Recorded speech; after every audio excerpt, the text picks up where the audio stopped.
Salut à tous, le podcast cette semaine est une présentation de nul autre que Les correspondances d'un nomade confiné. C'est le nouveau livre des éditions Ma vie en van, vous pouvez le commander sur mavieenvan.com. C'est l'histoire de Pascal qui vend tout, qui vend sa maison, qui se débarrasse de tous ses biens pour vivre sur la route dans son fourgon aménagé. Cela dit, Pascal n'avait pas prévu qu'un confinement international arriverait et sonnerait donc le glas de ce voyage qu'il envisageait comme une thérapie à ses propres démons. Cependant, une autre aventure va lui arriver qui est ce livre et donc je vous encourage à vous le procurer soit en version numérique ou en version physique.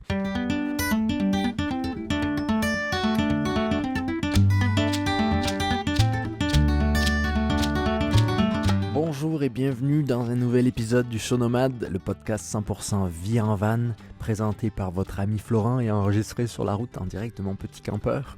Vous le savez, maintenant on se retrouve toutes les semaines, ça fait 3 mois maintenant, ici, lundi, tous les lundis matins dans ce podcast pour parler de vie nomade, de vie simple, de vie en van évidemment, de la réalité derrière les filtres Instagram et pour partager les histoires et les réalités d'autres personnes qui vivent de cette manière. Cette semaine, je vous en ai parlé un peu plus tôt, j'ai un invité qui est l'auteur des Correspondances nomades, le nouveau livre des éditions Ma vie en van.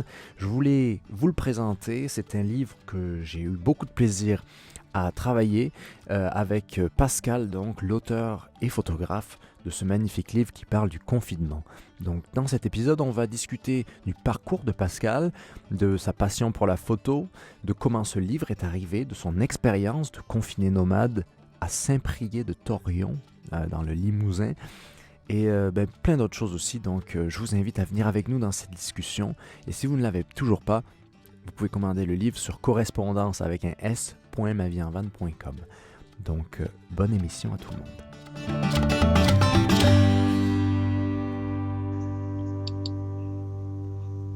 monde. Florent? Salut Pascal.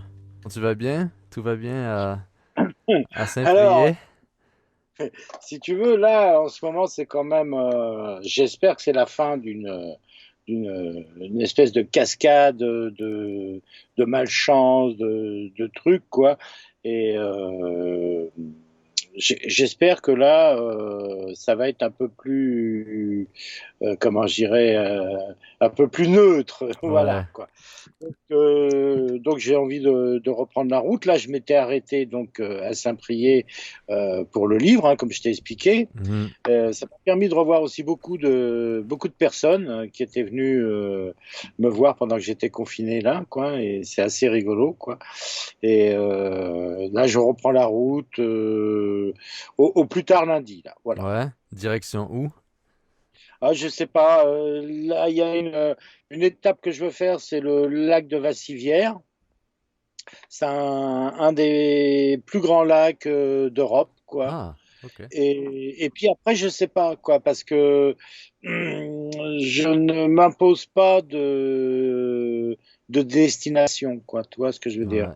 Ouais, ouais. Puis là, avec ce qui se passe en ce moment, je sais pas si... Ah, bah alors, c'est quelque chose de très désagréable Ouais, euh, euh, parce que c'est d'une violence. Ça fait très peur. Ouais, ça ouais, fait ouais. très peur. Ouais, mais ça nous oblige à vivre semaine après semaine, hein, dans le fond. Ah ben là c'est du tir tendu dans le Ouais. sens où des frontières se ferment. Hmm. Donc c'est vrai que j'ai pas envie de franchir les Pyrénées pour aller plus au sud et tout ça parce que tout est possible. Ouais, Voilà, ouais. tout est possible. Cette bestiole, ce virus, ben, il continue. Je veux dire, on a confiné, mais il est toujours là, quoi. Donc, Ouais, voilà, à quoi ça sert? Ça, toi, ouais. je sais pas. Ouais, c'est là où, quand t'es nomade, en fait, c'est un peu un couteau à double tranchant parce que d'une part, on est un peu limité, tu sais, là où on peut se mettre ou là où on peut aller et avoir une adresse fixe, mais à la fois, c'est quand même assez, si tu le vois d'une autre manière, c'est quand même assez libérateur de pouvoir se dire que tu peux juste te trouver un endroit comme un peu comme tu as fait à Saint-Priest, tu vois, par hasard, là, mais parfois, moi, je me dis, mon Dieu, mais je suis tellement content de pas être à un endroit précis dans une ville où je serais bloqué, tu vois, où je pourrais aller nulle part et tout, et d'être un peu comme un électron libre, je pense que aujourd'hui, même s'ils essaient de nous empêcher de nous déplacer, c'est assez, je crois qu'il y a beaucoup de positifs quand même là-dedans, malgré toutes les péripéties. Disons que là, on peut encore se déplacer, mais c'est c'est très problématique parce que il y a tellement de cas de figure. Ils ont arrêté les sorties à partir de 21 heures pour les grosses villes.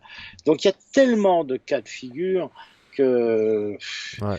alors, si toi tu te rapproches d'une ville, merde, il est 21 heures, alors qu'est-ce que tu fais? Tu te cloîtres dans un Ouais. parking?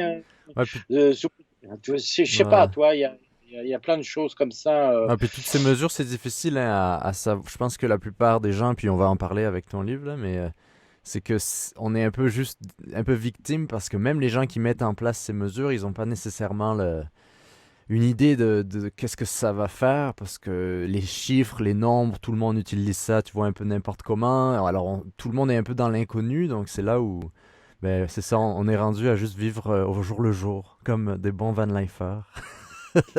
Ça Et, fait moi, je partie de crois que l'apprentissage de la van life, hein. voilà. Parce que moi, je me considère en apprentissage, Ouais, étant donné que j'ai vendu ma maison fin février et que nous sommes début octobre, mi-octobre, donc ça fait un peu plus de 6 mois, quoi, tu vois. ouais. Euh, je pense que une année, c'est le strict minimum pour avoir un petit peu l'inventaire de tout ce qui peut t'arriver, quoi, tu vois. Mhm. Les saisons déjà, hein, là par exemple la canicule, ça m'a permis sur le prochain fourgon de faire des modifs, tu vois. Mhm. Parce que ici, toute la vie se passe à l'intérieur du fourgon. Mais quand il fait pratiquement 45 degrés à l'extérieur, c'est pas jouable. Donc, je vais avoir une table extérieure, Ouais. voilà, tu vois. Donc, ça va me servir à peaufiner le prochain fourgon, tu Ouais. vois. Non, c'est ça, il y a que en le vivant que c'est, tu sais, c'est Voilà. en forgeant qu'on devient forgeron parce que, ouais, et à la fois, tu disais ça fait que 6 mois, mais t'as pas l'impression parfois que les mois c'est comme des années, que le temps passe beaucoup plus Moi, moi, j'ai l'impression que j'ai pris la route hier. aussi, Donc, ok. voilà, la notion du temps, non. Quand je suis bloqué, le temps se démultiplie et chaque journée pèse un Ouais. siècle. Et là, quand je repense que je suis parti en février, j'ai l'impression que c'est hier, hein. Uh-huh. J'ai l'impression que c'est hier, quoi, tu vois. Et, mais je me considère vraiment en apprentissage, quoi. Voilà. Parce que bon, j'ai épousé ce style de vie pour des raisons qui me sont vraiment assez particulières. Elles sont d'ordre quasi médical. Tu vois, moi, je considère ça comme une thérapie. Mhm. Maintenant, rien ne dit qu'elle va marcher, cette thérapie. Mais il y a une chose, quand même, là, au bout de 6 mois, c'est à chaque fois que je démarre le camion, même si je suis pas bien, tu vois, et quand je démarre le camion et que je commence à rouler, mon angoisse, mon mal de vivre Ouais. est remisé, tu vois, est T'as le remisé. sourire sur ton visage, puis ouais. Ouais. Voilà, voilà. Et pendant le confinement, ça a été une réelle souffrance. Et c'est pour ça que l'idée du livre est arrivée, parce que j'ai dit, c'est pas possible, j'ai vendu ma maison. C'était pénible de vendre ma maison, parce que j'ai 57 ans, et donc j'ai accumulé du bordel, tu vois. Mhm. Réduire tout ça, doit faire des colis, vendre. Et, et- et donc, c'est un investissement psychologique énorme. Et tu commences à prendre la route, et à un moment, on te dit, attention, vous ne pouvez plus rouler, vous n'avez plus le droit. Et puis, tu sens que ça va durer, quoi. Tu vois, c'est pas pendant 15 jours. Et j'ai dit, moi, je vais péter un câble. Il faut absolument que je trouve une alternative à ça. Et c'est là qu'il y a eu l'idée, que l'idée a jamais. Je le raconte dans le livre, hein. Et il n'y a rien de romancé là-dedans. Rien n'était écrit avant que ça soit écrit. Ouais. Et ça m'a permis de tenir le coup, quoi. Parce que j'en suis sorti quand même au bout de 2 mois dans un sale état, hein. Je veux dire, le premier mois était bien, mais après ça descendait. Chaque jour, je perdais un palier, hein. Mhm. Ouais. Donc Pascal, Pascal, c'est l'auteur des correspondances d'un nomade confiné.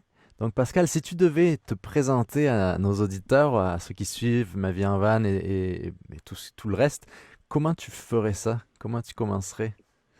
Oh ben, déjà l'âge, 57 ans, euh, j'ai toujours été un petit peu sauvage avec les institutions et tout ça, donc j'ai arrêté ma scolarité assez tôt. J'avais une passion et j'ai tout foutu sur ma passion, c'était celle de faire des images. Et j'ai eu la chance d'en vivre pendant de longues années. Et ça a été vraiment comme d'autres ont la musique ou je sais pas quoi, quelque chose qui m'a porté. Et puis j'ai été rattrapé au cours de mon existence par un mal de vivre qui devenait de plus en plus conséquent donc, je vivais à Paris, j'ai quitté Paris en me disant je vais peut-être arriver à me sentir un peu mieux. Et donc là, je suis parti dans un territoire à l'extrême pointe de la Bretagne. Euh, et j'y ai tenu 10 ans et j'étais encore à nouveau rattrapé par ce mal de vivre qui annule tout désir, toute volonté Mhm, et tu deviens un cadavre imparfait. C'est-à-dire que tu es létal, allongé sur ton canapé parce que tu as presque pas la force de tenir debout. Et ça, tu es tout à fait lucide sur ce qui t'arrive. Donc tu te supportes pas dans cet état-là. Et tu te déprécies encore plus et tout mhm. ça. Donc, bien sûr, je suis passé par les étapes de soins, de thérapie, et puis les étapes de la pharmacopée. Et je crois que j'ai pris tout ce qui pouvait exister, et avec des traitements, parfois ce qu'on appelle des traitements croisés. Donc à un moment, j'avais 5 antidépresseurs en même temps. Wow. Après, ça ne marchait pas. Et, et, et à un moment, ils ont testé le surdosage. Bon, je ne sais plus, une boîte de Prozac devait me tenir 2 jours Wow. et ça ne marchait pas non plus. Le lithium qui, dans les cas de ce qu'on appelle de ces affections Ouais, bipolaires, ouais. normalement stabilise l'humeur. J'ai fait 2 ans de lithium avec des contraintes, hein, c'est une prise de sang régulière et tout ça. Ça ne faisait rien. Et bon, bah, je dis, je vais arrêter, hein. Et puis, dans les moments où je pouvais rien faire, j'arrivais à me connecter sur YouTube puis regarder vos films et ce qu'on on nomme la van life, tu vois. Mhm. J'avais pensé devenir nomade quand j'ai quitté Paris.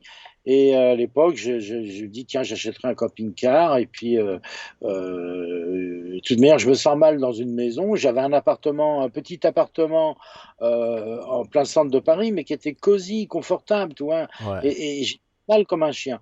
Je dis, moi, à la limite, euh, prendre la route, pourquoi pas. Donc c'est une idée que j'ai eue il y a 10 ans et je me suis dégonflé parce que je me dis, mais si jamais je suis rattrapé par le mal-être, je Mhm, vais me retrouver sur une aire d'autoroute et puis je pourrai plus bouger.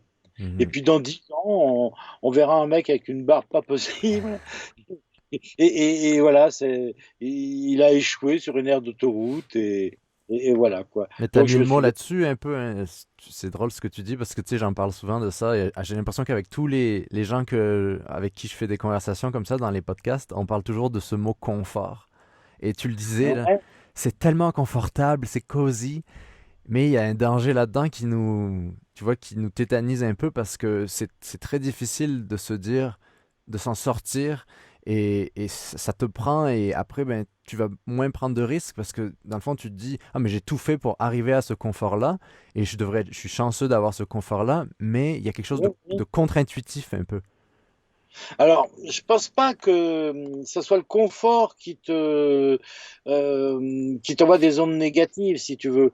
C'est aussi à un moment, bah, cette notion de confort, elle a perdu de la valeur à tes yeux. Mhm. Tu vois ce que je veux dire? Ouais. À la, à la limite, elle t'indiffère.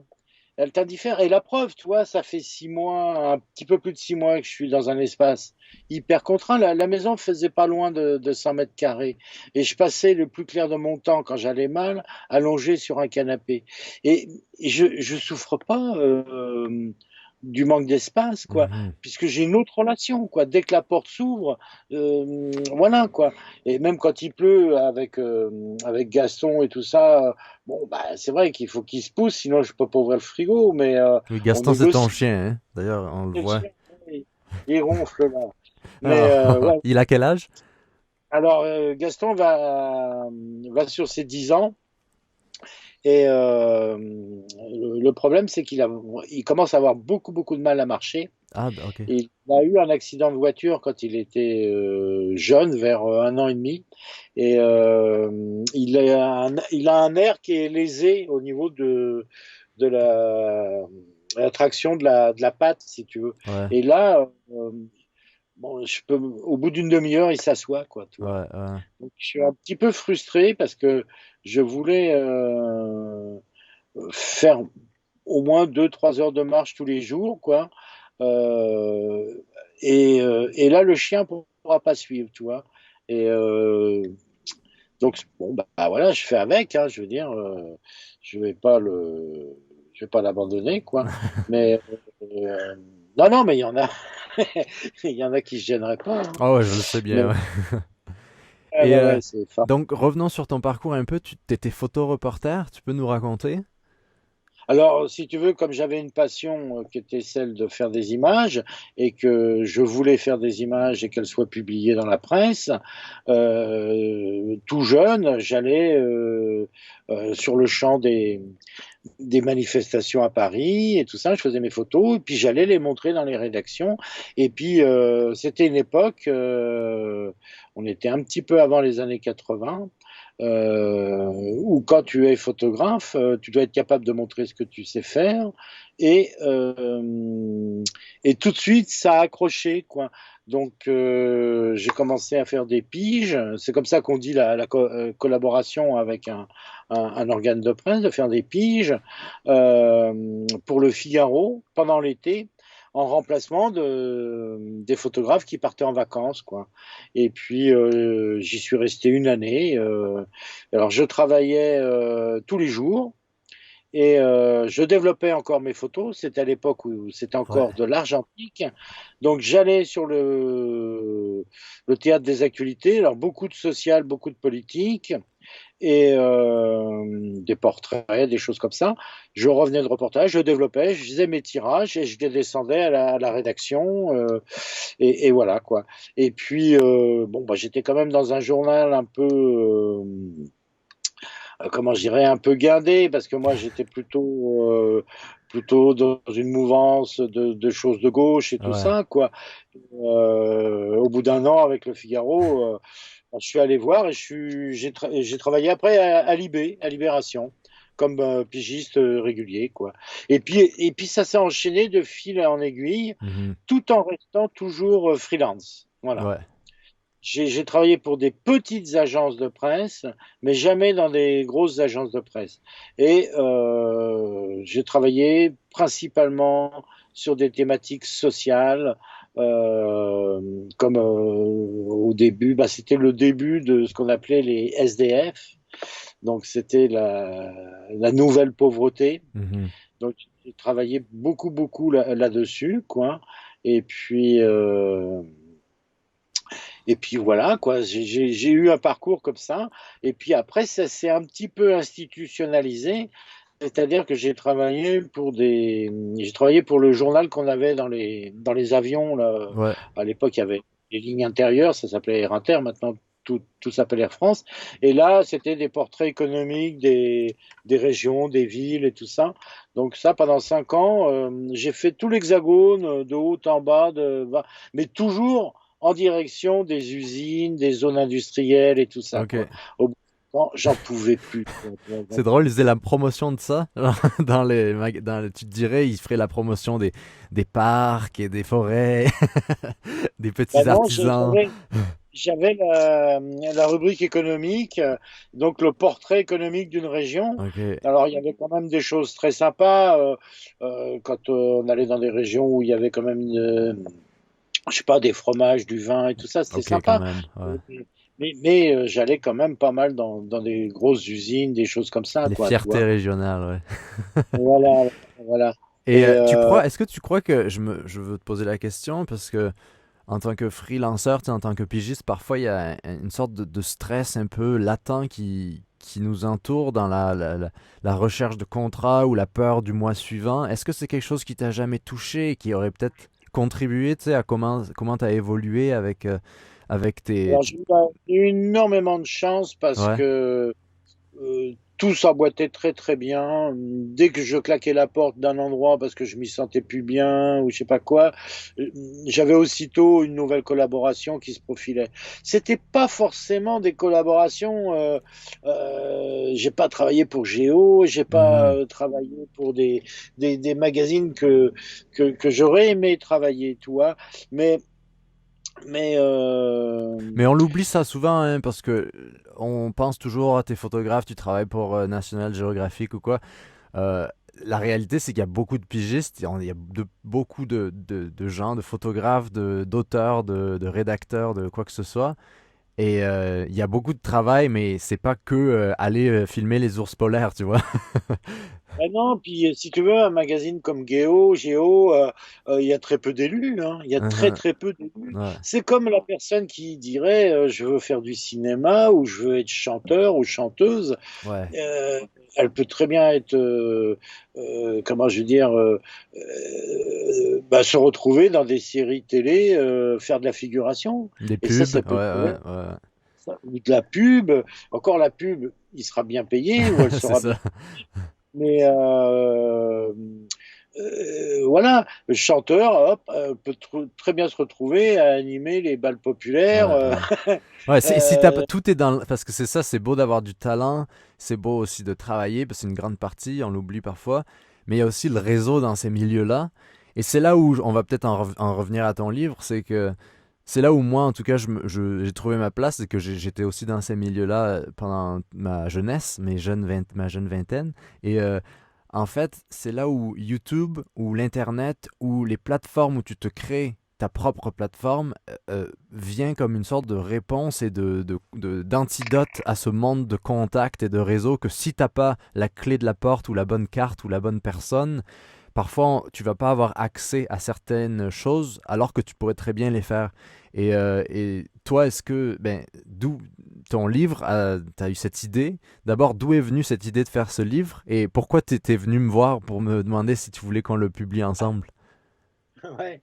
Alors, l'idée du livre, si tu veux, les tout premiers kilomètres avec le fourgon, euh, j'avais à nouveau envie de faire des images. Et je, je m'en parlais même pas. Je disais, putain, c'est beau. Je m'arrête un peu n'importe où parce que j'ai vu un truc à aller photographier et tout ça. Parce que t'as vraiment Et arrêté de faire des photos. T'as vraiment arrêté de faire de la photo. Ouais. j'ai carrément arrêté pendant presque 10 ans Oh, wow. de faire des images. J'avais plus le goût, quoi. J'avais plus le goût.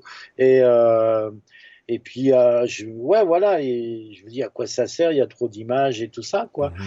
Et puis, en devenant mobile, en roulant, je voyais des petites choses qui m'interpellaient et je me disais, tiens, mine de rien, tu gardes ton camion n'importe comment pour aller photographier une Vierge Marie dans les vignes, dans la région de Cognac. Ah, Et, euh, et puis tu prends le temps de la photographier et tout ça, toi. Et, euh, et puis ça a duré une semaine, 2 semaines, 3 semaines, tout ça. Et puis à un moment, donc au bout de 2 mois à peu près même pas 2 mois de route, un mois et demi de route, boum, le confinement tombe et il fallait absolument que je trouve quelque chose pour m'occuper la tête parce que mhm. si je ne bougeais pas, j'allais retomber victime de mes affres, de mon mal de vivre, de mes angoisses et tout ça. Et c'est pas possible, quoi. J'ai fait trop d'efforts pour arriver à, à me mettre en mouvement, Ouais. qu'on n'a pas le droit de me priver de mouvement. Mais bon, tu peux pas te rebeller tout seul contre une société qui est quand même très équipée au niveau maintien de l'ordre, Mhm. puisque pendant le confinement, j'ai eu 3 brigades. Limoges, en Bazac, il y avait 3 gendarmeries qui venaient rayonner ici, tu vois. Donc les premiers 8 jours, j'étais contrôlé tous les jours, Tous les et ça, jours. ah oui, oui, oui, tous les jours, des fois même 2 fois par jour, tu vois. Mais attention, quand je dis contrôler, euh, ces gendarmes, je crois qu'à Limoges, c'était des policiers, mais ces gendarmes et tout ça ont toujours été très courtois. Mhm. Je leur ai expliqué ma situation et tout ça. À partir du moment où je ne bougeais pas, ne me faisait pas de difficultés et tout ça. Il n'y a jamais eu d'agressivité et tout ça. Mais simplement, c'est hyper désagréable quand tu es garé de voir, bon, au bout de 8 jours, si tu veux, la voiture de police, elle passe devant toi, et il Ouais. y a forcément à l'intérieur un sur les 2 policiers qui t'a déjà contrôlé, qui dit à l'autre, c'est bon, je le gna gna. Mais c'est très angoissant, c'est très désagréable, et voilà quoi. Donc pour revenir, si tu veux, comment est né ce projet de livre, quand j'ai fait le choix de prendre quelques livres à mettre dans le fourgon, je me séparais pas de Correspondance new-yorkaise, le livre de Pardon, et le livre est parti, comment je veux dire, est basé sur le principe où lui est à New York, il fait une image par jour et il met un petit commentaire, il met des notes, et il envoie la photo à Paris. Alors à l'époque, il n'y a pas de mail, hein, il n'y a pas Internet, hein. Donc la photo, il faut qu'elle arrive le lendemain à la rédaction de Libération. Ils utilisent donc les passagers du Concorde. À l'époque, il y avait le Concorde. Donc c'est 5 heures de vol, hein, Paris-New York. Et pendant tout l'été de je ne sais plus quelle année, enfin j'en parle dans le livre, moi en tant que lecteur, je me lève avec... c'est tout juste si je cours pas pour acheter le journal, pour Mhm. voir cette image tous les jours d'un monsieur que j'admire, Raymond Depardon, qui déambule dans les rues de New York. Il n'a pas de sujet, il fait pas les pauvres, il fait pas les riches, il déambule, il est libre. Et comme il a envie de s'extraire du monde du photojournalisme, il a envie de retrouver sa liberté. Il veut plus rendre de compte, de témoigner. Et finalement, il erre dans la ville, seul avec ses états d'âme, et il nous envoie chaque jour une carte postale et il nous raconte ce qu'il a fait. Et j'ai dit, je vais faire la même chose, quoi. Voilà, je suis exilé à Saint-Priest, on m'empêche de rouler, et pour tenir le coup, comme moi j'avais un privilège grâce à Gaston, je pouvais sortir avec le motif promenade de l'animal domestique. Alors que les personnes qui n'avaient pas d'animaux, qui n'ont pas d'animaux domestiques, eux, il fallait justifier comment je veux dire, d'un motif d'urgence, de faire ses courses et tout Ok, ça. même dans les Moi, petits villages, en fait.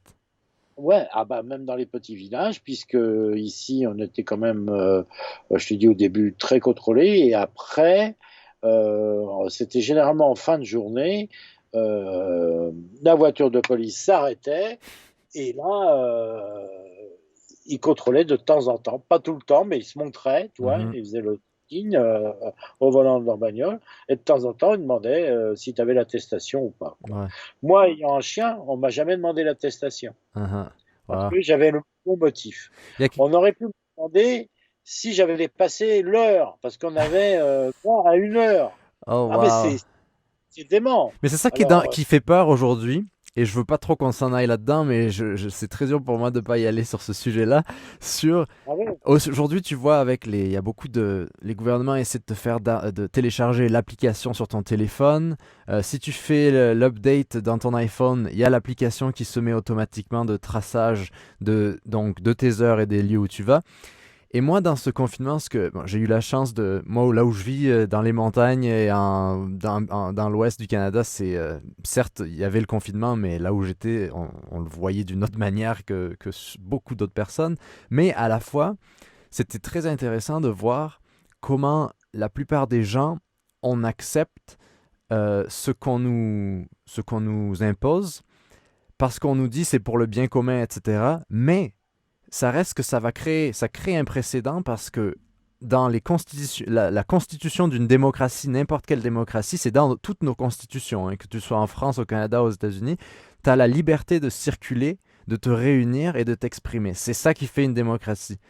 Et le fait C'est que, énorme. ouais, c'est ça, et c'est la base et c'est pour ça qu'on prend ça pour acquis, c'est pour ça qu'on vit en van, c'est parce qu'on peut circuler et élire domicile, même s'il y a certaines choses qui nous en empêchent parfois, mais ça reste on a cette liberté-là qui est pas c'est un droit, mais c'est une liberté. Et j'ai peur qu'avec ce qui se passe en ce moment, on crée vraiment une nouvelle société où les gens abandonnent le libre arbitre parce qu'on leur dit oui, mais ça sauve un tel, ça sauve une telle. Et à la fois, ça, c'est important et c'est beau aussi de voir le bien commun comme le but. Mais l'autre côté de ça, c'est que ça peut créer un précédent dans une autre situation où, regardez, ça a déjà été arrivé, on va le faire de nouveau. C'est une loi martiale et en fait, c'est Voilà. dangereux parce que ça peut Voilà. vraiment amener à des Je conséquences. rapproche, je rapproche ça, parce qu'avant que la petite bestiole elle arrive, on était sujet à du terrorisme. Mhm. Et aux États-Unis, ils ont eu le Patriot Act.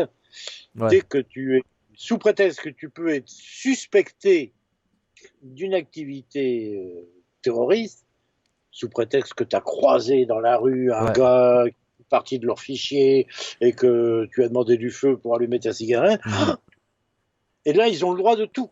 Ouais. Ils peuvent investiguer toute ta vie et tout ça, t'empêcher de mouvement, te mettre au Mhm. trou, te faire avouer.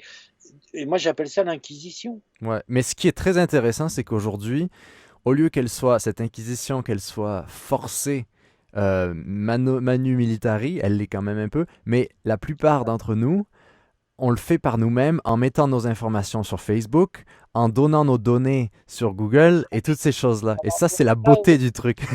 Ouais, ouais, ça, c'est le suicide collectif. Et- non, non, mais lui, il a commencé bien avant le virus et tout ça. On aurait, bah, c'est Orwell, hein, c'est le monde d'Orwell, Mhm, 1984. On imaginait ce truc-là sous la contrainte d'une autorité pour le faire. Non, non, on a couru déverser toutes nos informations mhm, avec lesquelles donc ces animateurs de réseaux sociaux euh, font de l'argent, puisque c'est ces données-là qui vont se monnayer. mhm. Et on a tous sauté à pieds joints là-dedans. Alors pourquoi on a sauté à pieds joints? C'est ça qui est aussi intéressant, parce que je pense que quelque part, euh, on est un animal communicant. Et, Social, ouais. ouais, un animal social communicant et sous l'attrait de pouvoir communiquer avec l'autre, eh ben effectivement, on a dressé, mais comment je dirais, tout toute la formation sur nos goûts et tout ça, et ça déteint après sur des pratiques comme celles qu'il y a à l'heure actuelle en Chine, où on va décréter que tel peuple, ouïghour, entre autres, c'est pas correct, alors Mhm, hop, on va les court-circuiter, et puis on va fabriquer des bons citoyens, et puis on va pénaliser les mauvais citoyens. mhm. Donc tu traverses en dehors des clous, boum, t'es fiché, t'as des points Ouais. négatifs. Dans ce confinement, Ouais, on en a parlé un peu, mais toi, tu as été un peu mis face à ce fait accompli parce que tu as vendu ta maison en février, c'est ça? ouais, ouais, Et c'est ça, est-ce qu'il y fin a un moment où février, tu ouais. t'as douté, où tu t'es dit, j'abandonne la vie en van, ou t'avais tout fait déjà pour en Oh, arriver bah, là et c'était trop loin? non, parce que si tu veux abandonner la vie en van, pour moi, ça n'a pas trop de sens dans le fait que euh, je sais pourquoi j'ai vendu ma maison. Parce que si tu veux, je n'ai pas les moyens d'avoir et le van et la maison. Étant vraiment dans une activité professionnelle quasi inexistante, je vis par rapport à une pension d'invalidité. Et donc c'était pas possible. Ça passait par l'étape de la vente de la maison. Je pouvais pas mêler les deux. Et je quittais une maison dans laquelle, quand j'étais rattrapé par ces périodes euh, down, euh, voilà, il fallait que je réinvente quelque chose. Donc, Ouais.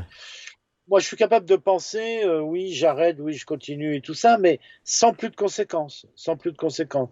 C'est vrai que là, dernièrement, avec ces avaries sur avaries et tout ça, j'en ai eu marre. Mais l'idée, elle se profile, je l'analyse et je me dis, mais qu'est-ce que tu vas faire? Tu vas reprendre une maison? Tu Ouais. vas te réallonger? C'est pas Et même possible. quand tu as des problèmes, quand tu as une maison, en fait, moi j'aime bien, ça me...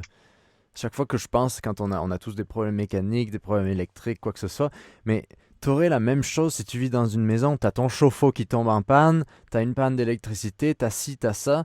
Certes, t'as un chez toi, et c'est ça peut-être le petit avantage, mais il y aura toujours dans ta vie, on vit avec du matériel, il y aura toujours des problèmes si t'as du matériel. Donc, si tu limites ce matériel-là, tu auras juste la base qui est ton garde-manger, ton électricité, ton véhicule qui te permet de te déplacer des longues distances, et c'est tout. Mais c'est ça aussi hein, puis qui peut aider quand tu te sens un peu pris, parce que... Oui, mais je crois que l'avarie a fait partie, effectivement, partie intégrante de l'aventure, quoi. Ça, c'est Mhm. évident. Comme tu dis, ce sont des engins mécaniques qui demandent de l'entretien et qui demandent des réparations. Je veux dire, là, je suis quand même sur un véhicule qui a 150 000 kilomètres. Donc, quand l'embrayage il lâche sans prévenir, 150 000 kilomètres pour un embrayage, ouais, c'est dans la suite logique, quoi. Tu vois ce que je veux Mhm. dire? Et après, tu as tous les autres équipements. Voilà, tu as un truc, il a 16 ans, quoi, tu vois. Ouais. Et parlons Donc, véhicule, donc en ce moment, tu es dans c'est un Fiat Ducato, c'est ça? là, c'est Euh, un Fiat Piaggio moteur 2,8 litres, donc c'est gros moteur. Au niveau mécanique pur, c'est assez coupleux. Ça s'use pas mal au niveau. On n'est pas loin des 12 litres quand même. ok. Et voilà quoi. Donc, Et comment tu as trouvé ce véhicule? Parce que je sais que dans le livre, tu l'expliques, tu avais un projet de ton véhicule parfait et tout ça, mais il a fallu que tu trouves un véhicule avant ça parce que le véhicule parfait, il allait pas te tomber dessus. quand j'ai mis l'annonce de la vente de la maison, il se passait rien et tout. Et puis finalement, la maison a été quand même vendue en, je sais pas moi, un mois et demi. Oh wow, ok. Ou 2 mois si tu veux. Et à partir du moment où tu signes le compromis de vente, sous réserve que les acquéreurs aient obtenu leur prêt, et ils allaient l'obtenir puisqu'ils avaient des bonnes professions et tout ça, après, tu n'as plus de toi, tu vois ce que Mhm. je veux dire. Donc il fallait absolument que j'ai un véhicule intermédiaire. Ouais. Et donc c'était aussi assez compliqué parce que donc j'en avais trouvé un. Donc c'était un véhicule que j'achetais pour qu'il soit revendu. Donc j'avais trouvé un monsieur, un retraité qui se séparait de son fourgon avec un prix raisonnable. Et j'ai dit, bon, moi, il faudrait que je puisse en disposer 15 jours avant la fin de la signature de la maison pour que je puisse mettre mon bordel dedans et me mettre un petit peu à l'aise et tout ça, quoi. Et donc, on avait signé un contrat, on passait par un organisme de location de véhicules de loisirs entre particuliers, je sais plus le nom, hein. Et puis, bon, je dis, ça, c'est réglé, c'est bon. Mhm. Et puis, je sais pas, 3, 4 jours après, le monsieur, il m'appelle, il me dit, oh, qu'est-ce que je regrette de vous l'avoir vendu. Bah, je dis, c'est vous-même qui avez rédigé le contrat. Typique. Euh, j'avais laissé 1 000 € d'acompte. Ah bon, ouais, de toute manière, j'ai fait le contrat. Nanana. Le lendemain, il rappelle, qu'est-ce que j'ai fait comme bêtise à vous? Bon, et vous ne l'avez pas encore, mais il me manque déjà. Et tout ça. Alors, hein. Et puis, troisième appel, troisième jour, re-appel. J'ai dit, monsieur, on va faire simple. Moi, je veux pas vous procurer un traumatisme. Le fourgon, vous le gardez. on déchire le bail, vous me renvoyez mon chèque et vous m'indemnisez parce que j'avais fait 1000 km aller-retour pour le voir, ce Oh, fourgon. wow. Ouais, ouais, bah ouais, 500 km, un aller, un retour, vous m'indemnisez mon essence, quoi. Et donc le gars m'a indemnisé mon essence et tout ça. Donc il fallait que je reparte. T'as été gentil, il y a beaucoup de gens qui auraient fait, tu sais, fuck you. J'ai- le fait qu'il me le loue 15 jours avant Ouais. que je lui donne le chèque, parce que c'était subordonné à la vente de la maison pour que je puisse avoir le chèque, euh, non, on pouvait pas y aller en force, quoi. Mhm. Et puis entre-temps, donc, j'ai trouvé une annonce sur le Bon Coin avec ce véhicule-là. En plus, il était 4x4. Et quand j'ai appelé, ah, on a déjà quelqu'un dessus, il vient la semaine prochaine. Et je dis, vous avez versé des arts? Non, non, mais on a toute confiance en le monsieur et tout ça. Donc je dis, bah tant pis, je l'ai loupé de peu, tu vois. Mhm. Mais finalement, une semaine s'est passée et les gens m'ont rappelé parce que l'autre acheteur fantôme n'a jamais Ouais. donné suite, Ouais. tu vois. Donc je suis allé le voir, le fourgon, et je leur ai expliqué le truc et voilà, on s'est mis d'accord et c'était bon, quoi, tu vois. Mais le problème, c'est que il n'avait pas de dossier d'entretien, de facture et tout ça, quoi. Mhm. Sur la carte grise, ça prouve bien que le fourgon était une première main, tout ça, il n'y a pas de problème. Mais effectivement, comme pratiquement tous les équipements ont eu des petits problèmes, j'ai un ami bricoleur en Bretagne qui a, par exemple, réparé les toilettes, mais il y avait des fils qui se baladaient, n'importe. Mhm. Enfin, c'était ni fait ni à faire, tu vois. Et n'achetez jamais un véhicule où vous n'avez pas le dossier d'entretien Ouais. pour savoir ce qui a été fait et si ça a été fait par un Ouais. professionnel. Ou Voilà. si ou être prêt à que va y avoir du travail à faire parce que tu peux parfois trouver des très bonnes affaires, mais il va y avoir inévitablement des choses à faire et c'est ça qu'on oublie parfois aussi, c'est que quand j'en ai pas souvent parlé sur YouTube, mais quand tu vas acheter un véhicule, ça va tu vas penser que c'est clé en main, mais c'est rarement clé en main parce qu'il y aura toujours des trucs à faire parce que la personne elle s'en sépare pour une raison aussi. Véhicule qui a déjà plus de 10 ans et tout, tu vas te confronter à des problèmes d'usure mécanique, puisque Mhm. c'est un instrument mécanique, hein. Donc il y a déjà ça. Faut pas croire qu'un frigo, ça dure 20 ans. Il y a un moment, il lâche, et puis voilà. Alors dedans, tu as une carte électronique. La carte électronique, elle vaut la moitié du prix du frigo. Ouais. Donc, puis tout est comme ça, hein, je veux dire. Moi, quand je l'ai acheté, quand je l'avais essayé, le gars, il faisait un petit bruit de roulement entre 65 et 70 km/h. Puis après, il revenait normal. Simplement, moi, quand j'ai roulé avec, au bout de, je sais pas, 4-5 000 km, le petit roulement Mhm. entre 70, c'était entre 60 et 80, Ouais, entre 55 et 90. Et ben, dedans, sur l'arbre de transmission, tu as deux roulements à billes. ouais. Quand on les a testés, il n'y avait plus de billes dans les roulements. Ouais. Mais c'est normal à la fois. C'est un véhicule, Voilà. c'est ça, ça fait partie de toute l'aventure aussi parce que j'en parlais avec un gars avec qui j'ai fait un podcast récemment et qui a qui a traversé les États-Unis à pied. Tu sais, c'est la Pacific Crest Trail, ça s'appelle, de la Californie au Canada. Et, euh, et il me disait, mais en fait, et on peut relater quand on vit en van aussi, même si on est quand même confortable, on n'est pas avec notre sac à dos pendant 6 mois, mais tu es toujours à vouloir des bons moments, alors que c'est aussi parfois, même si tu aimerais les éviter, dans les mauvais moments que tu te renforces, que tu aussi peux faire des rencontres, que tu vas sortir de ta zone de confort, parce que dans ton livre, tu en parles, quand tu es forcé à confiner à Saint-Priest.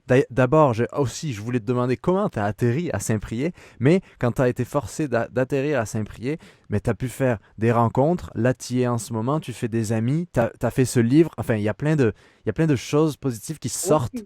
Non, non, d'un. c'est évident que de toute manière, tu ne peux pas fuir le destin. Donc, l'avarie fait partie de l'aventure. Maintenant, il faut pas que l'avarie, elle se multiplie pour que tous les 15 jours, il t'arrive une tuile, toi. Ouais. Parce que tu vas t'épuiser très vite. Et puis, au niveau des frais, c'est colossal, hein. Ça Mhm. va à une vitesse folle. Donc, si tu envisages de devenir nomade, de rêver avec la van life et tout ça, dis-toi bien une chose, c'est que tu économises un loyer sur un appartement ou sur une maison, mais tu n'économiseras pas des frais mécaniques, hein. Mhm. Ouais. Alors, si tu n'es pas mécano, euh, et puis même si tu es mécano, il faut acheter les pièces. Enfin, voilà, hein, je veux dire, faut vraiment faire attention à ça, quoi. Voilà. Parce que moi, j'ai suivi pas mal de vlogueurs comme ça. Ils partaient avec des camping-cars ou des trucs avec des fuites d'eau. Ça. Tu vois, le gars, il arrache les trucs et Ouais. tout. Bon, là, déjà, le gars, il a acheté un truc, il pourra jamais le revendre, tu vois. Hein. Donc, voilà. Et puis, colmater des fuites d'eau sur un camping-car, c'est un bordel. Je veux Ouais, dire, et autant sur c'est. YouTube, tu vas avoir des gens qui sont très, qui peuvent t'inspirer ou que tu vois qui savent ce qu'ils font.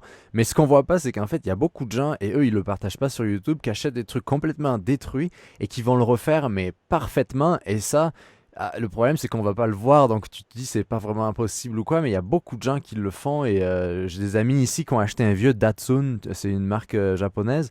Et Ouais, ils l'ont complètement, en fait, complètement enlevé toutes les isolations, les murs et tout ça. Et ils ont tout refait de A à Z et c'est un super beau campeur maintenant. Donc il y a ça aussi. Mais revenons sur Saint-Priest. Comment t'as atterri dans ce petit village du Limousin?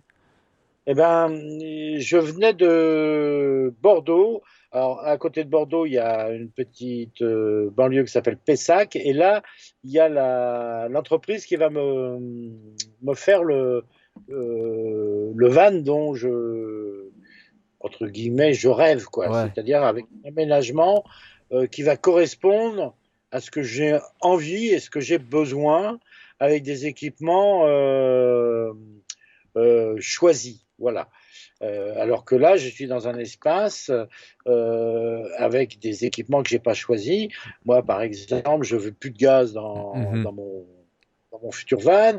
Je veux pouvoir être autonome avec des toilettes sèches. Je veux comment je veux dire, que la douche, elle soit dans le plafond. Quand je prends une douche, je déplie le truc et puis le bac, il est dans le plancher. ouais, Mais ça ne reste pas en permanence, alors qu'une douche, j'en vais en prendre une allez, toutes les semaines ou ouais, tous les 10 ouais, jours. Donc, je trouve que c'est un équipement qui encombre. mhm, Et je préfère avoir Et le lit, je le colle au plafond parce que 99% des vannes ont en permanence un lit à disposition qui te bouffe une place, ouais. alors que finalement, tu ne t'en sers que la nuit, toi. Tu t'es retrouvé à cet endroit, à Saint-Priest, et c'est là où l'histoire d'amour a commencé, forcé un peu, mais...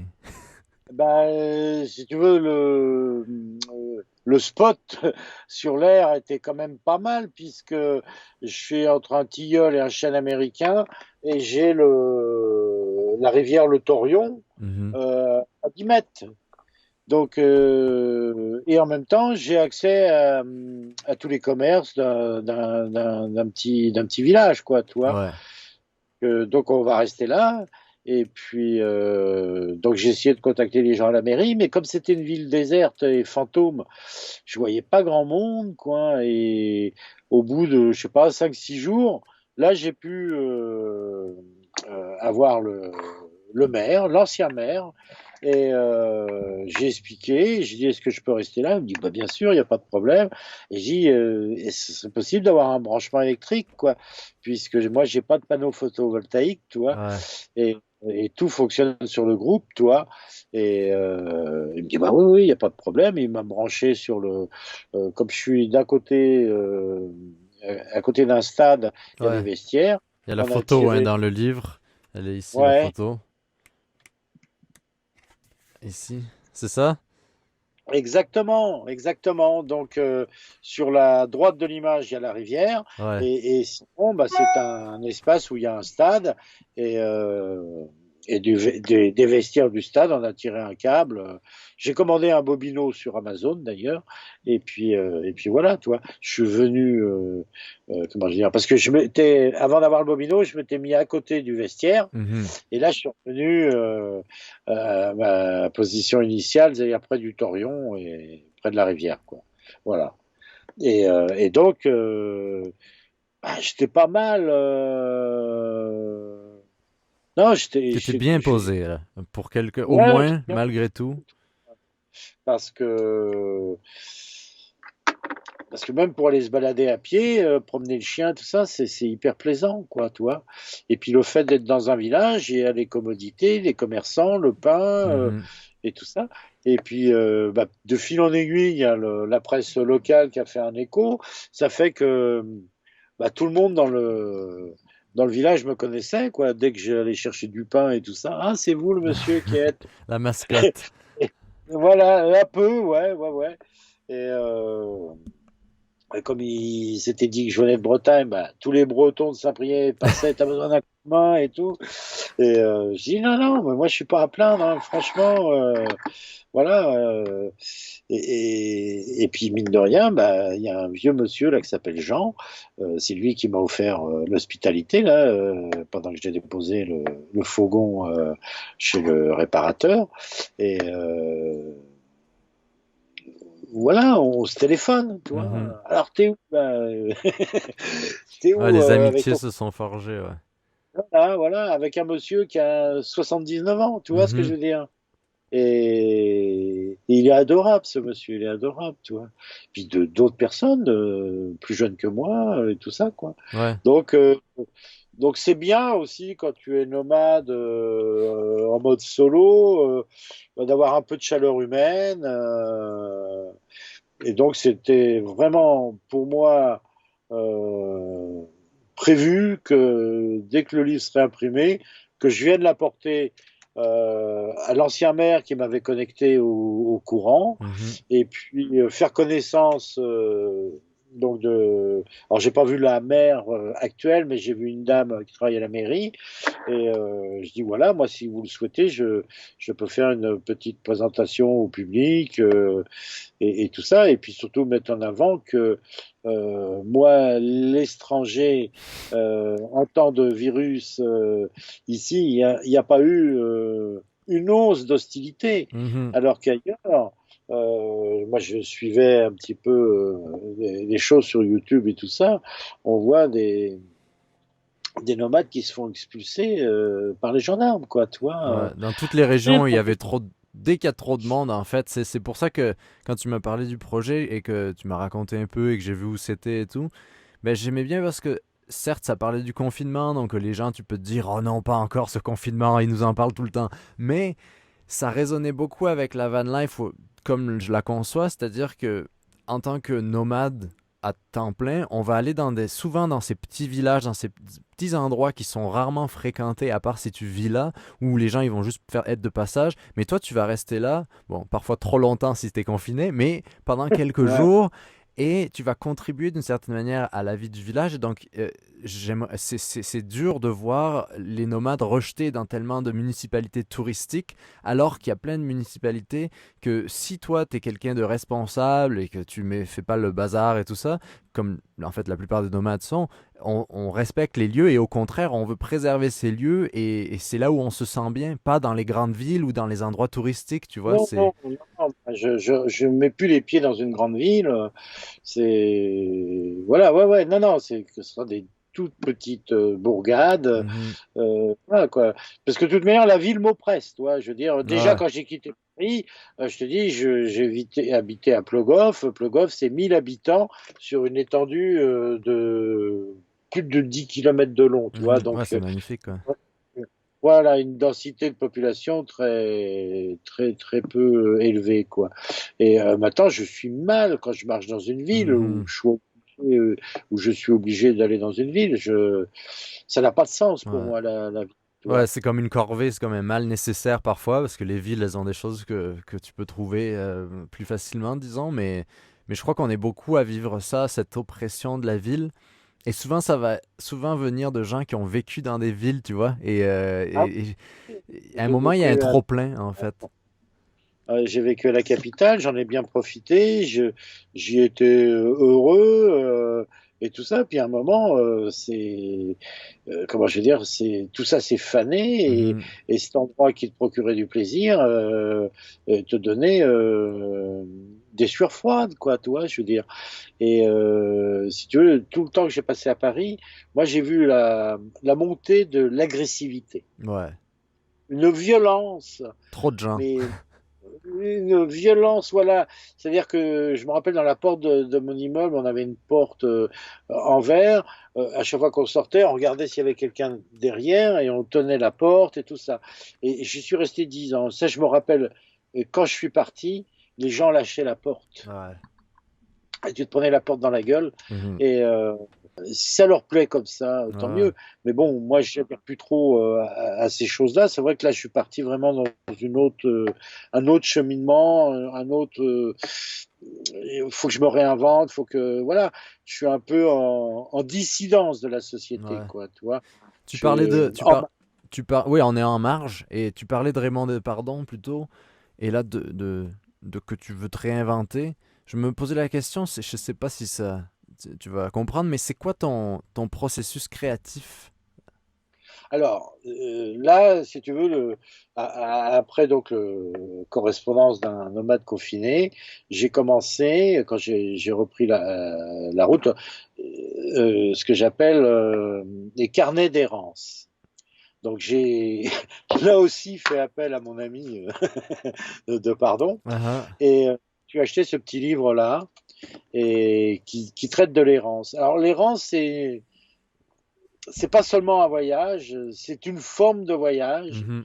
Euh, euh, je conseille vraiment de lire ça. Ok. Euh, et je sais il y a des gens, j'ai un petit Instagram et tout ça, parce que je fais souvent des photos. Alors tu vois, c'est tout ce que j'ai, Ah, c'est bien tout les ce que notes. j'ai. Ouais.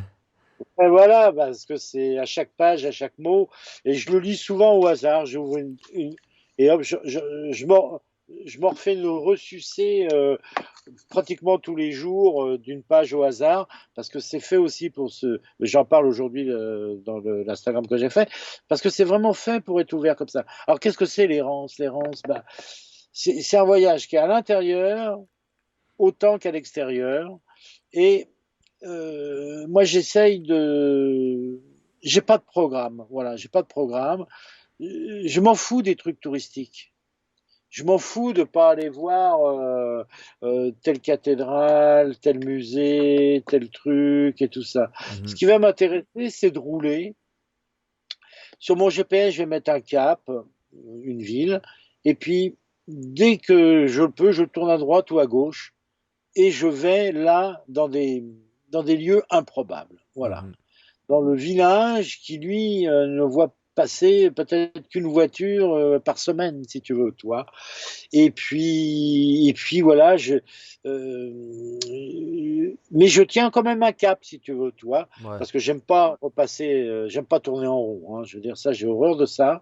Et avec le GPS comme ça, je vois le cap, je suis. Et alors ça, je l'ai vécu pendant pratiquement 2 mois, les 2 premiers mois du carnet d'errance, où à chaque fois, je vois une image à faire, quoi.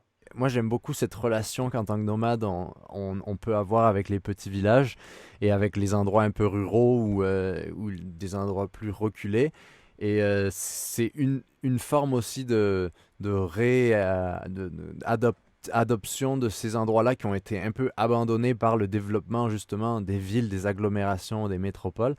Et en tant que nomade, c'est ça qu'on aime aussi, c'est d'aller dans ces endroits. Et c'est pour ça que le livre, au-delà du confinement et des aspects un peu négatifs, j'aimais beaucoup de... Il y avait quelque chose dans ce que tu racontais qui était de l'anodin et de l'individuel qu'on retrouvait beaucoup à une échelle universelle. On peut se reconnaître beaucoup là-dedans, à la fois dans ta vision du confinement et à la fois cette expérience-là des petits villages et de cette relation que tu entretiens avec. Donc mais c'est pour ça que je suis très content qu'on ait pu le publier ensemble, ce livre-là. Puis, On est deux à être contents pour l'instant. S'il y a un troisième qui veut se joindre à l'expérience, qui se connecte, il va, ça serait pas mal d'arriver à trois, ouais. on arrivera, je suis sûr. Mais ouais, donc merci Pascal, merci de m'avoir fait confiance pour avoir partagé ton livre avec nous. Je te dois énormément de choses, Florent, et, euh, et c'est vrai que quand je t'ai envoyé le mail, le premier mail de contact, c'était une boutade. C'est à cause de toi, voilà où j'en suis. Tu m'as fait rêver avec tes aventures. Et là, aujourd'hui, j'ai le camion et tout, mais je peux pas rouler. C'est de ta faute. Ouais, je Voilà. m'excuse. Mais c'est pour ça C'est que pour ça moi, que c'est pour ça que j'ai beaucoup aimé quand tu m'as écrit parce que en fait, moi, avec la plateforme que j'ai, c'est à petite échelle, mais ça a une certaine exposition. Et je me disais, c'est quoi le but derrière ça? Il y a une limite à partager sa vie, même si j'aime beaucoup partager mes expériences. Mais ce que je trouve vraiment qui est puissant, c'est pouvoir amener d'autres personnes qui n'ont pas nécessairement cette même plateforme et de leur faire profiter de ça et que tous les deux, on peut travailler sur des projets littéraires ou créatifs. Et je trouve que c'est la beauté d'être hors système tout en ayant tous les outils pour faire un livre, un film, un podcast, tu vois. c'est une belle aventure. Et si effectivement il existe des lecteurs qui seraient tentés comment je veux dire, d'aller vers le livre et tout ça, bah, moi c'est pour ça que j'ai fait un petit dossier de presse. Je dis ce livre, il est né sur la route, quoi. Je veux Mhm. dire. Toi au Canada, moi en France, on s'échange des mails, on fait des corrections. Je prends mon fourgon pour aller chez une amie et faire les Ouais. corrections. Il est né sur C'est la route, quoi. artisanal et nomade. Ouais. À aucun moment on s'est posé dans un bureau pour fignoler quoi que ce soit. Mhm. Il a été fait dans nos fourgons respectifs, sur l'immensité du territoire qu'est la route, une au Canada et l'autre dans l'hexagone français, quoi. Et c'est pas tous les bouquins de voyage qui ont parce que ça doit se sentir quelque part, quoi. Je veux dire, Ouais. ça, ce livre, il transpire vraiment le nomadisme, quoi. Voilà. En tout cas, Mais c'est un beau résumé. non, mais c'est vrai, il y a peu de livres qui sont nés comme ça, hein. Pour moi, je trouve ça aussi précieux, quoi. Mhm. Voilà. Ouais. Parce que Ben, ça fait partie, comme tu dis, de la vie nomade. Il faut quand même être capable de s'inventer un modèle économique, hein.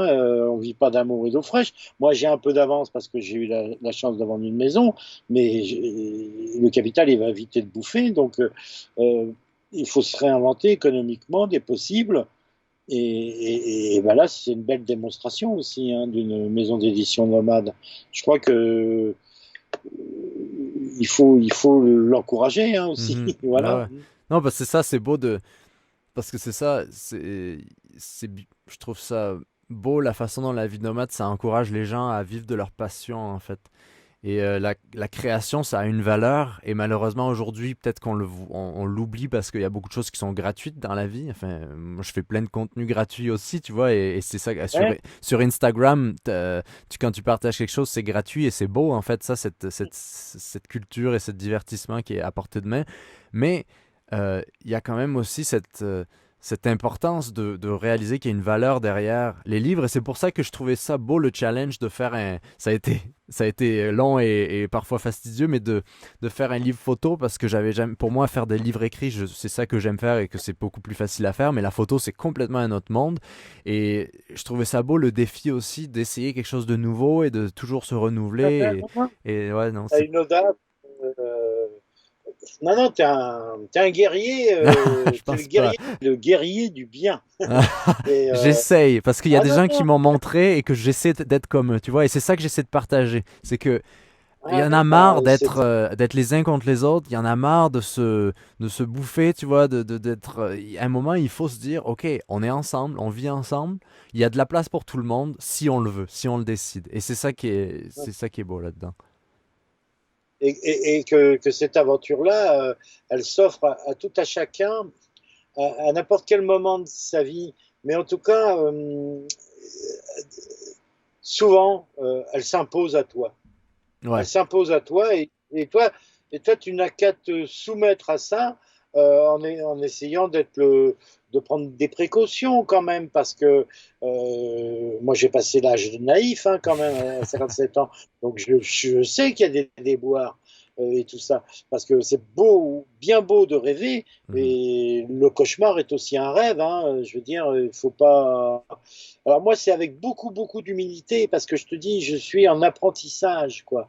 Et peut-être l'apprentissage, il va durer peut-être plusieurs années, je veux dire, voilà. Ouais. Donc j'apprends, même si des fois je baisse un peu les bras parce que j'en ai marre et que tous ces avaries me polluent parce que ça m'encombre la tête. Comme tu le dis, ça fait partie de l'aventure. Et je te dis, moi, je pense vraiment au mec dans son bateau qui sillonne la mer et tout, toi. Parce que la mer, elle s'arrête pas. Mhm. Tu vois ce que je veux dire toi, t'en as marre, bon, tu gardes le fourgon, tu vas marcher le long de la rivière. Ouais. Voilà, le marin, quand ça gicle de tous les côtés et tout, et que ça dure, il ne peut pas se sauver, toi. Je pensais jamais aux marins avant. Enfin, Ouais. je Ouais. regardais les marins à la télé, je regardais les bateaux dans les ports. Euh, voilà, il y a plein de choses comme ça qui vont prendre des dimensions, des profondeurs qu'avant tu ne prêtais pas attention, quoi. Voilà. Et ces choses-là, c'est Et c'est parfois vrai. les plus importantes pour la vie, en fait. Ouais, parce que les rencontres, comment je veux dire, que tu fais avec les sédentaires, parce que voilà, je veux dire, c'est pas parce que tu deviens nomade que tu critiques les sédentaires et tout ça. Non, Mhm. non, moi j'ai été 57 ans sédentaire, mais, l'échange, parce que les sédentaires ont besoin aussi de se nourrir de ce que tu vas leur dire. Mhm. Tu les fais rêver et tout ça. Alors tu dis, bah, il n'y a pas que du rêve, il y a aussi ça, ça. Et l'échange, tu apportes aussi quelque chose aux gens qui sont sédentaires, quoi, Mhm. tu vois. Et donc, tu donnes aussi, là, voilà. Ouais. Ben, Voilà. sur ces belles paroles, t'apportes aussi un livre. Donc, encore une fois, le livre, on peut le commander en ligne. Tous les liens, ils sont dans les descriptions. Puis, merci Pascal. Et Bah, merci, Laurent. une Et patouille à puis, bon, Gaston. ouais, Gaston, il est flagadi. Et bah, je te dis, j'invite vraiment aussi tous ceux qui nous écoutent à bien peser aussi comment est né ce livre, parce qu'il n'y en a pas beaucoup qui peuvent se dire j'achète un livre qui a été fait sur la route, quoi. Ouais, 100% nomade. Et, Entièrement. ouais, c'est ça. Et aussi, on peut te trouver sur Instagram. C'est quoi déjà ton... Attends, je l'ai là. Ton surnom sur Instagram, c'est quoi? C'est Gaston, Gaston BZH. Gaston underscore BZH. La petite barre d'en bas, c'est Gaston ça? BZH, Ah, voilà. ok. Et donc, il y a une image au quotidien avec un texte, et c'est plus ou moins la page euh, du prochain carnet d'errance, quoi. Mhm. Excellent. Voilà. Bon, ben, salut Pascal. Salut à toi, Florent, et encore mille merci. Et puis, un salut à tous ceux qui nous écoutent, quoi. On est tous les habitants d'une petite, petite, petite planète, et faut en prendre soin. Voilà.